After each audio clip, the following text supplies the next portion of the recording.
March 15th, 1945, Remagen Bridge, Western Germany. Through the morning mist, Sergeant William Thompson watched German reinforcements streaming toward the Allied bridgehead.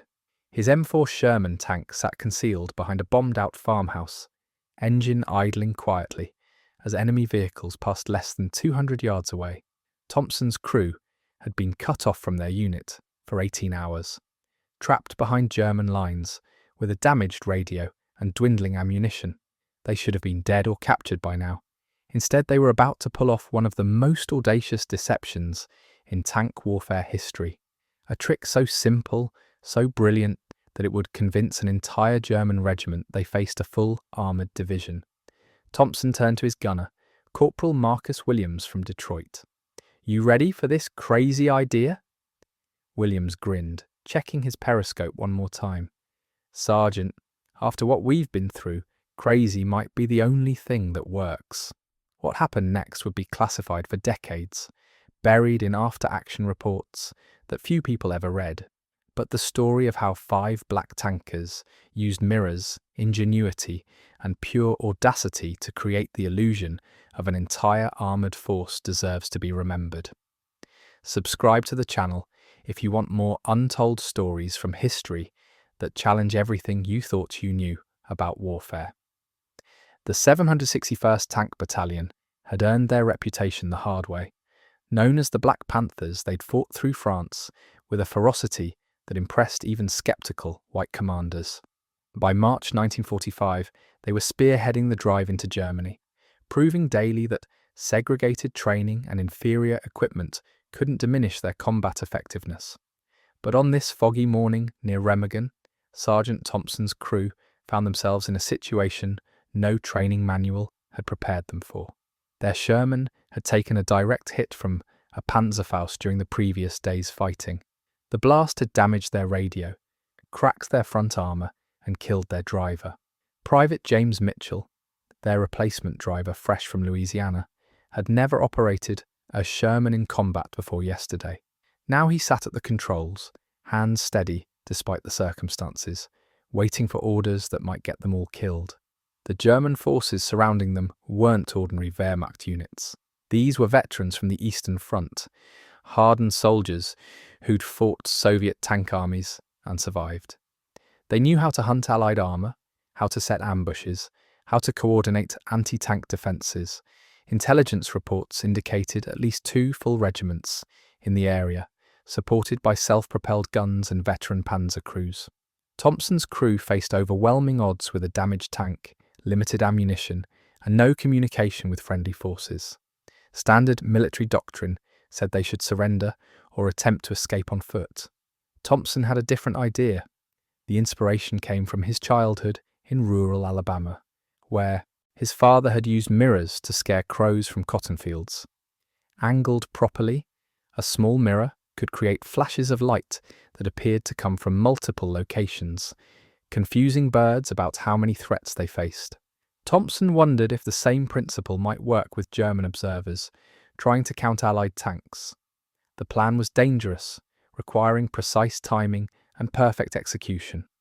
One mistake would reveal their position and bring concentrated fire from multiple directions, but staying hidden meant eventual capture or death when German patrols inevitably found them. Williams understood immediately when Thompson explained the concept.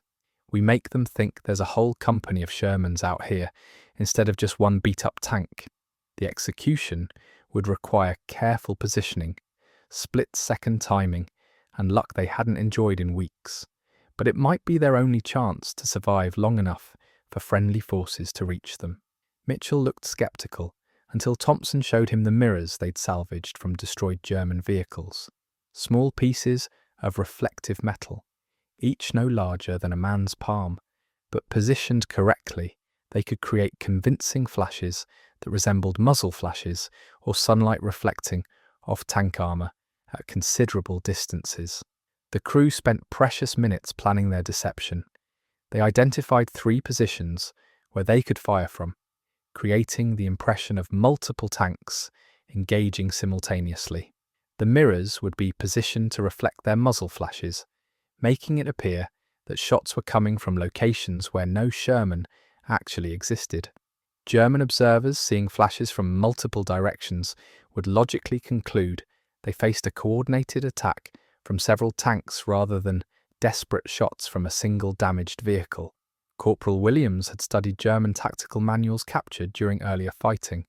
He knew how Wehrmacht officers thought, how they analysed threats, how they responded to armoured attacks.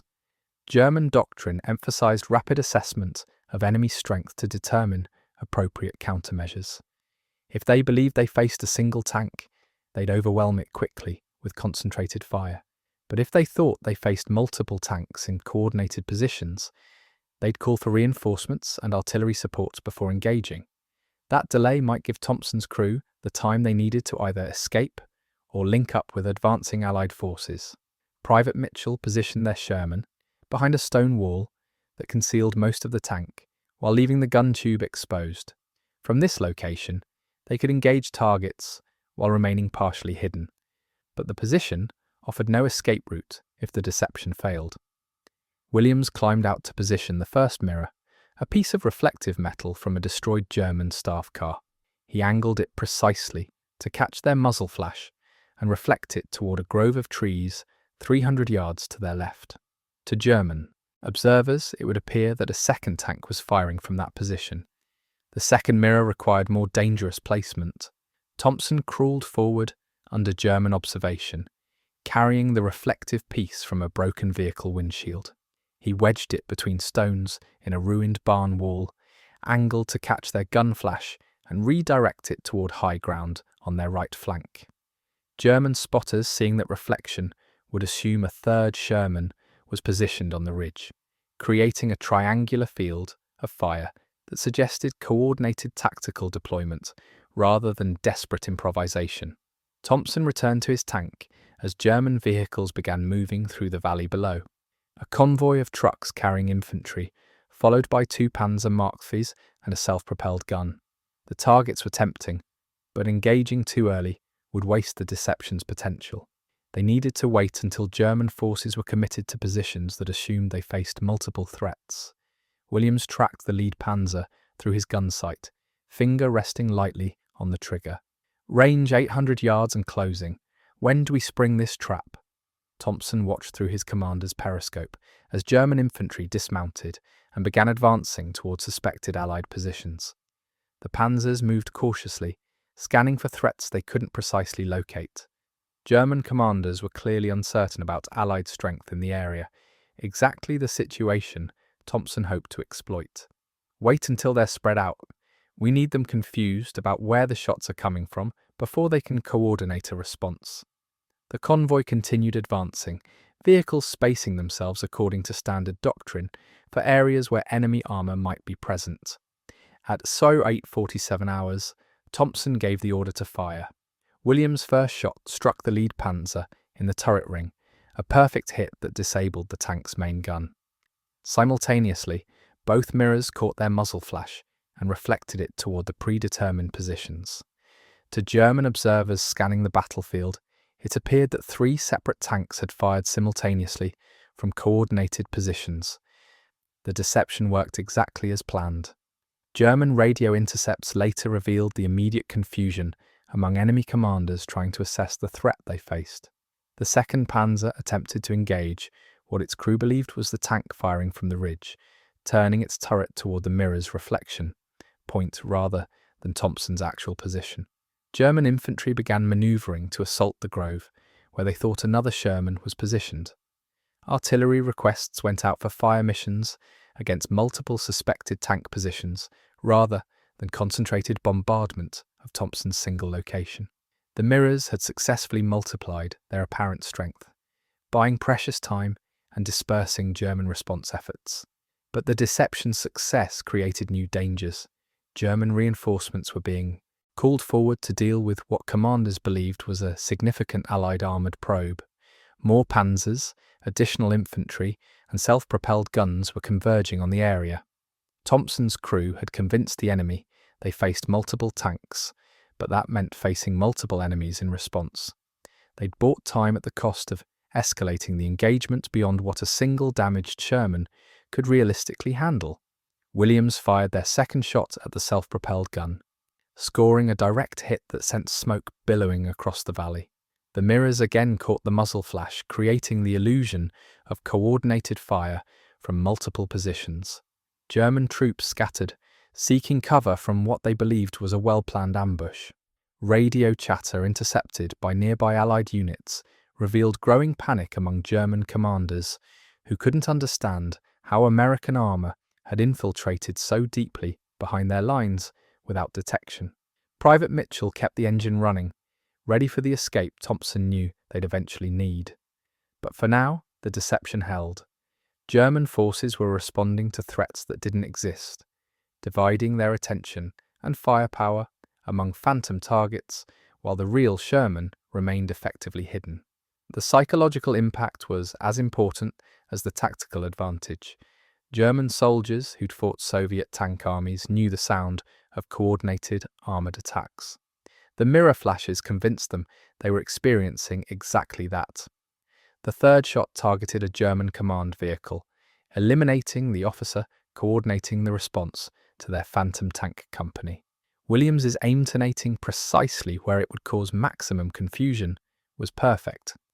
The high explosive round D among German forces still trying to identify Allied positions. The mirrors performed flawlessly again, reflecting the muzzle flash toward both predetermined locations and maintaining the illusion that three separate tanks were operating in perfect coordination. But Thompson noticed German observers beginning to study the flashes more carefully. Experienced soldiers eventually recognized patterns, and the mirrors reflected their gun flashes at identical angles each time. A sharp-eyed German spotter might notice that the reflections came too quickly after their actual shots, or that the light patterns were too consistent for genuine tank positions. The deception had a limited lifespan, and Thompson could feel it approaching its end. German artillery began ranging shots toward the grove, where they believed one Sherman was positioned. Shells exploded harmlessly among empty trees, while Thompson's crew remained undetected behind their stone wall. But the artillery observer was walking his fire systematically across suspected tank positions. Eventually, those rounds would find their actual location. Williams continued engaging targets, each shot carefully chosen to maintain the illusion while inflicting maximum damage on German forces. A German panzer commander, frustrated by his inability to locate the American tanks, ordered direct assault on the ridge position where mirror flashes suggested enemy armor. Infantry advanced up the slope, supported by machine gun fire, attacking terrain that held nothing but Thompson's carefully positioned reflective metal.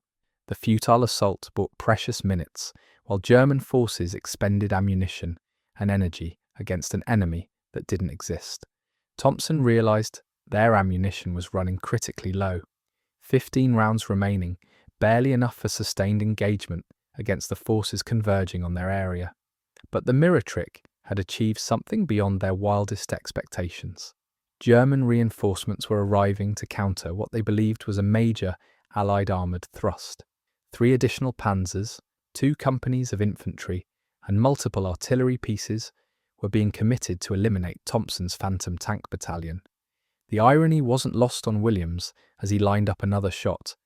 5 black tankers with a damaged Sherman were tying down German forces that could have been deployed against actual Allied advances elsewhere. Their deception was becoming strategically significant, forcing enemy commanders to commit resources against threats that existed only in reflected light. But success brought its own dangers. The more convinced Germans became that they faced multiple tanks, the more firepower they brought to bear against the area. Mitchell reported movement to their rear, German infantry, attempting to flank what they assumed were multiple tank positions. The enemy was finally beginning to coordinate a proper response, using standard anti-armor tactics against what they believed was a coordinated Allied attack. Thompson knew their time was running out. The mirrors had bought them nearly 2 hours, but eventually German forces would discover the deception through simple process of elimination. The 4th mirror position required desperate improvisation. Williams crawled through German fire to place a piece of reflective metal from their own damaged periscope in a shell crater 200 yards forward of their position. This reflection would suggest an American tank had advanced closer to German lines, maintaining the illusion of multiple vehicles maneuvering tactically. German observers seeing 4 different flash positions would assume they faced at least a platoon of Shermans executing a complex attack plan. But Williams nearly didn't make it back. German snipers had identified movement around the suspected tank positions and were covering likely approach routes. A bullet creased his helmet as he sprinted back to their Sherman, and machine gun fire kicked up dirt around his boots. Thompson provided covering fire, while Williams dove behind their stone wall, breathing heavily but uninjured. The 4th mirror was in position, but placing it had cost them the element of complete concealment. German forces began probing, more aggressively, sending small patrols to identify exact Allied positions. These reconnaissance efforts had to be stopped before they discovered the mirrors and revealed the deception.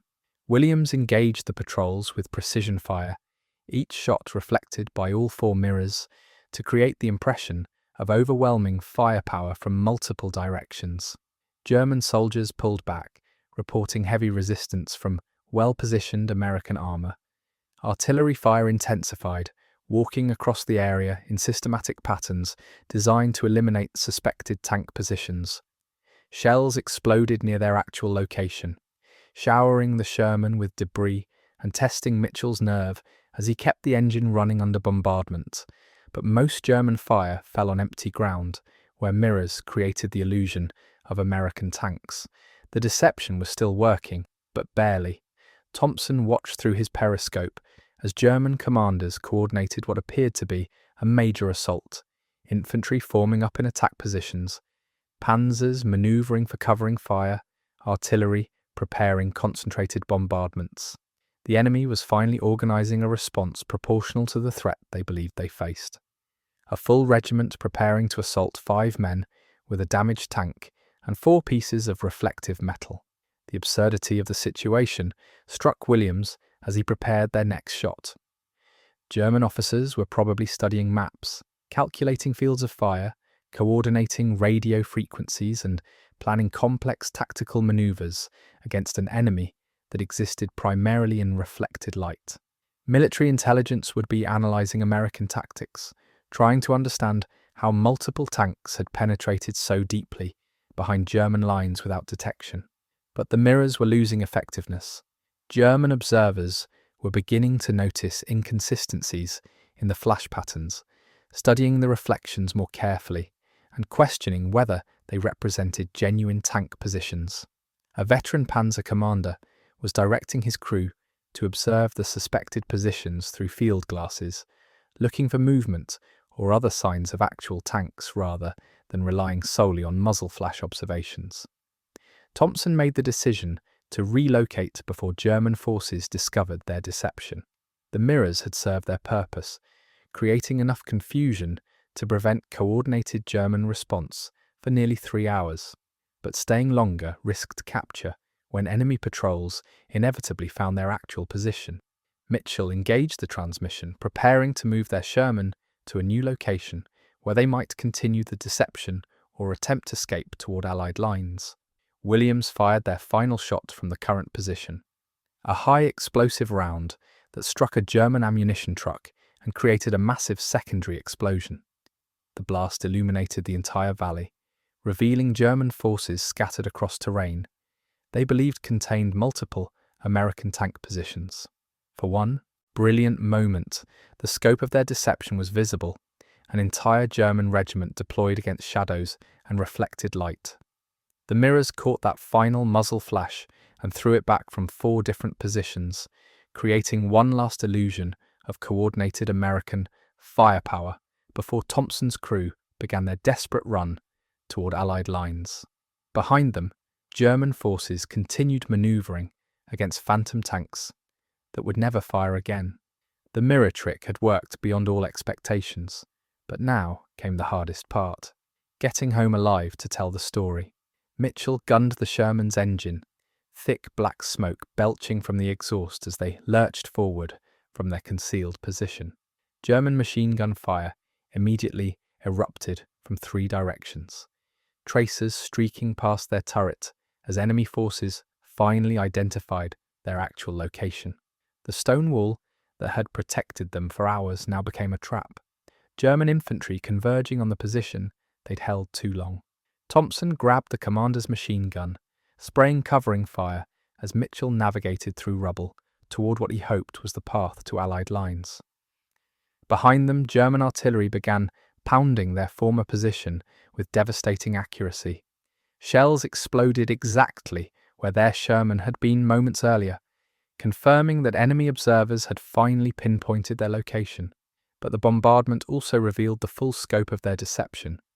German forces were still firing at 3 other positions where mirrors had created phantom tank flashes, wasting ammunition on empty ground while the real Sherman escaped in the opposite direction. Williams rotated the turret to engage pursuing German vehicles, but their ammunition count was critical. 11 rounds remaining against unknown numbers of enemy armour converging on their position. Each shot had to count, not just for tactical effect, but to maintain the illusion that multiple American tanks were still operating in the area. The mirrors might be abandoned, but German commanders still believed they faced a coordinated, armoured attack rather than a single desperate crew fighting for survival. A German Panzer Mark IV appeared through the smoke, main gun traversing toward their fleeing Sherman. Mitchell threw their tank into a sharp left turn, using a demolished farmhouse for cover as the enemy round whistled past their turret. The German gunner was skilled, his second shot striking their rear armour with a clang that resonated through the fighting compartment. Their damaged Sherman absorbed the hit, but Thompson knew their luck couldn't hold much longer against veteran panzer crews. Williams returned fire immediately, his shot striking the German tank's track and immobilizing it. But 2 more panzers were advancing from different directions, coordinating their approach to trap the fleeing American tank. German tactical doctrine was working exactly as designed, multiple units maneuvering to eliminate what they believed was the last survivor of a larger American force. The irony burned. They were being hunted by tactics designed to counter the very deception they'd created. The radio crackled with static, damaged circuits finally picking up fragments of American transmissions. Thompson could hear Allied units coordinating their advance toward Remagen, friendly forces less than 2 miles away, but separated by German defensive positions that had been reinforced specifically to counter the phantom tank threat his crew had created. Their deception success was now preventing their rescue, enemy reinforcements blocking every route to Allied lines. Mitchell spotted a narrow valley leading northeast, away from the heaviest German concentrations, but also away from friendly forces. The path offered concealment, but led deeper into enemy territory, potentially trapping them behind German lines, with no hope of rescue.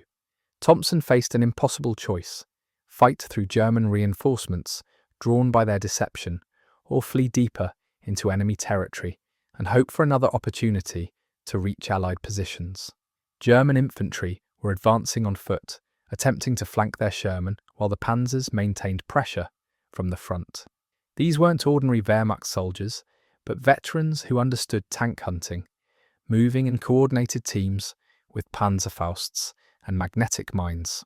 Thompson recognized their tactics from intelligence briefings about Eastern Front veterans, soldiers who'd learned to kill Soviet armor through bitter experience and careful technique. Williams engaged the infantry with high explosive rounds, each shot carefully placed to break up German assault teams before they could close distance. But ammunition was dwindling rapidly, and German forces seemed endless. Every position they destroyed was replaced by reinforcements drawn from throughout the sector, units that had been repositioned to counter what commanders believed was a major American armoured thrust.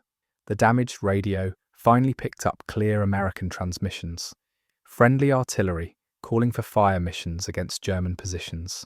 Thompson realized Allied forces were advancing faster than expected, pushing German defenders back across multiple sectors. The Wehrmacht reinforcements hunting his crew were being pulled away from other positions, weakening German defences exactly as Thompson's deception had intended.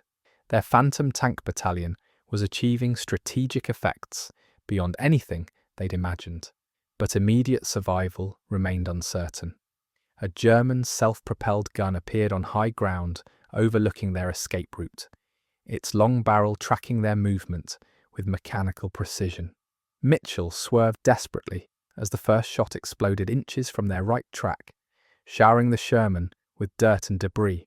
The German gunner was experienced, adjusting his aim for the second shot that would undoubtedly find its mark. Williams traversed their turret with desperate speed, knowing they had seconds before the self-propelled gun fired again. His shot struck the German vehicle's gun mantlet, disabling the main weapon but not destroying the crew. German infantry immediately began advancing toward the disabled gun, attempting to recover equipment and personnel while maintaining pressure on the fleeing American tank. Thompson counted their remaining ammunition. 7 rounds against unknown numbers of German armor still converging on their position. The mirror deception had bought them time and confused enemy responses, but it had also drawn overwhelming force to their sector. German commanders, convinced they faced multiple American tanks, had committed resources that now threatened to crush Thompson's single crew through sheer numerical superiority. Mitchell found a gap between German positions, a narrow corridor where artillery had destroyed buildings and created temporary concealment. Their Sherman lurched through the rubble, track plates grinding against stone and twisted metal as they sought any path toward Allied lines. But German forces were closing the gap, coordinating their movement to prevent escape while maintaining the assumption that multiple American tanks required elimination. The radio burst with clear American voices, friendly units coordinating their advance and requesting information about isolated Allied forces behind enemy lines.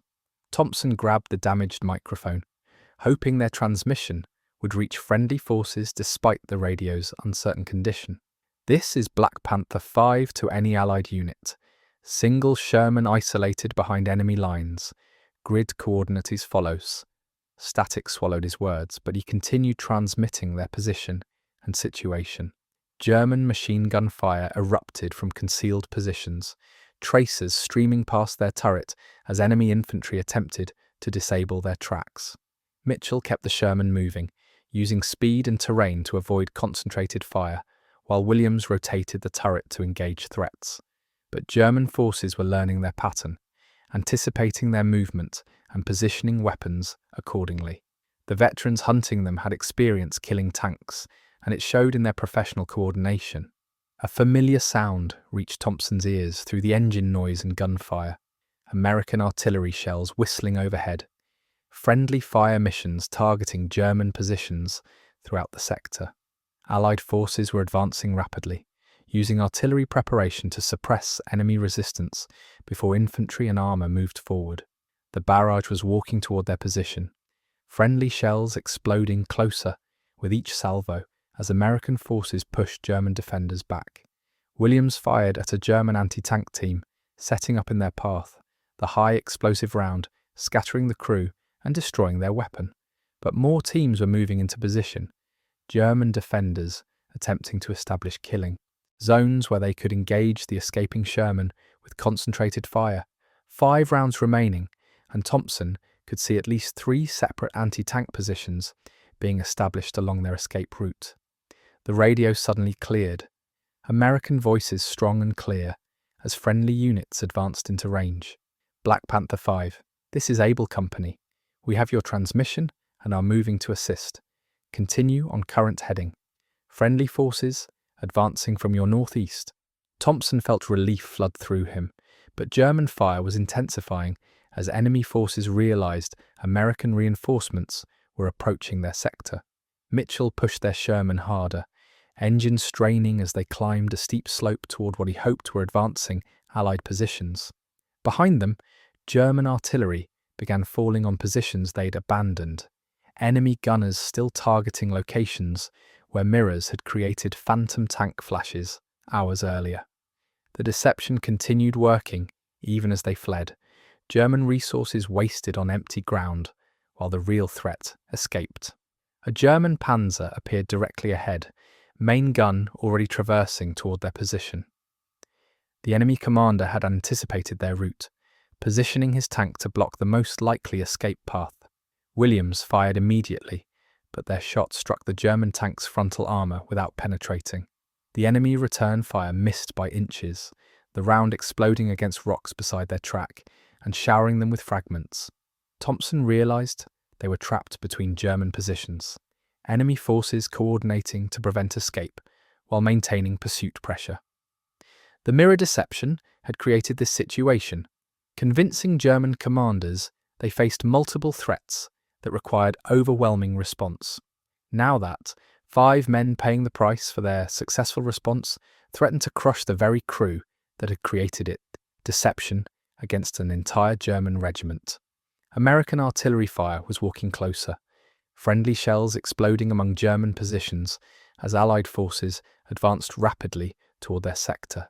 Thompson could hear the distinctive sound of American tank engines through the gunfire, friendly armour moving forward to exploit gaps created by artillery preparation.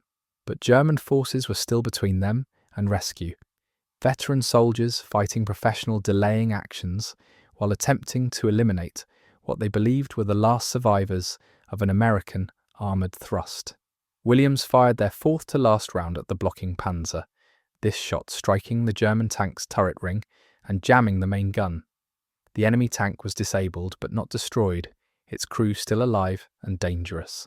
German infantry immediately moved to support the damaged panzer, establishing defensive positions around the disabled tank while maintaining fire against Thompson's approaching Sherman. The sound of American voices grew stronger over the radio, friendly units coordinating their advance and calling for information about isolated Allied forces. Thompson could hear tank commanders discussing German resistance levels and requesting artillery support against specific targets. Allied forces were close, advancing rapidly through German positions weakened by the redeployment of forces to counter Thompson's Phantom tank battalion. Mitchell spotted American tanks through the smoke, friendly Shermans advancing through German defensive positions less than 800 yards ahead. But German forces still blocked their path, veteran soldiers fighting desperate delaying actions while attempting to prevent any American armour from escaping their trap. The final dash to Allied lines would require everything their damaged Sherman could give, and Thompson wasn't certain they had enough ammunition or luck remaining to reach safety. 3 rounds left, German forces on all sides, American rescue within sight but still separated by enemy positions held by veterans who'd learned to kill tanks on the Eastern Front. Thompson's crew had created the greatest deception in their unit's history, convinced an entire German regiment they faced a Phantom armoured battalion and tied down enemy resources for hours. Now they faced the ultimate test, getting home alive to tell their story. Williams lined up what might be their final shot. German infantry advancing with Panzerfausts, while the blocking panzer's crew attempted to manually traverse their jammed turret. The high explosive round struck perfectly, detonating among the German assault team and buying precious seconds as survivors scattered for cover. 2 rounds remaining against impossible odds, but Thompson could see American muzzle flashes ahead as friendly tanks engaged German positions, blocking their escape route. The radio erupted with coordinated American voices, tank commanders sharing target information and calling for concentrated fire against German strongpoints. Black Panther 5, we have visual on German armour blocking your approach. Keep your heads down, we're bringing the thunder. Allied artillery immediately began falling on German positions ahead, shells walking across enemy defensive lines with devastating accuracy as friendly forces coordinated their assault.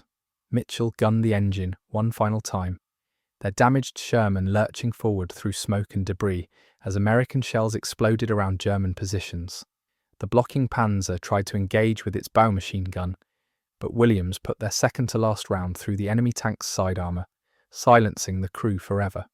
German infantry fell back under Allied artillery fire, their coordinated defence finally cracking under pressure from 2 directions.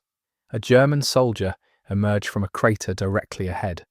Panzerfaust raised and aimed at their approaching tank, Williams couldn't traverse the main gun fast enough, but Thompson grabbed the commander's machine gun and cut the man down before he could fire. The magnetic mine the soldier had been carrying exploded harmlessly in the crater, its blast throwing dirt against their hull as they passed the position where death had waited by seconds. American tanks appeared through the smoke, friendly Shermans advancing rapidly as German resistance collapsed under coordinated pressure. Thompson recognized the unit markings, elements of the 3rd Armored Division, pushing through German lines weakened by the redeployment of forces his crew's deception had caused. The irony struck him immediately. Their Phantom Tank Battalion had drawn German reinforcements away from positions now being overrun by real American armor. The lead American tank commander waved from his turret, recognizing the Black Panther markings on Thompson's battle-damaged Sherman. Radio chatter confirmed what Thompson already knew. Allied forces had advanced faster than expected because German defensive positions had been stripped of troops sent to counter his crew's Phantom armored thrust. Their deception had achieved strategic success beyond any reasonable expectation. Thompson's crew had survived the impossible through ingenuity, courage, and 4 small pieces of reflective metal. Their mirror trick convinced an entire German regiment they faced a Phantom armoured battalion, tied down enemy resources for crucial hours, and weakened defensive positions that real Allied forces would exploit. 5 black tankers with a damaged Sherman had changed the course of battle through pure audacity.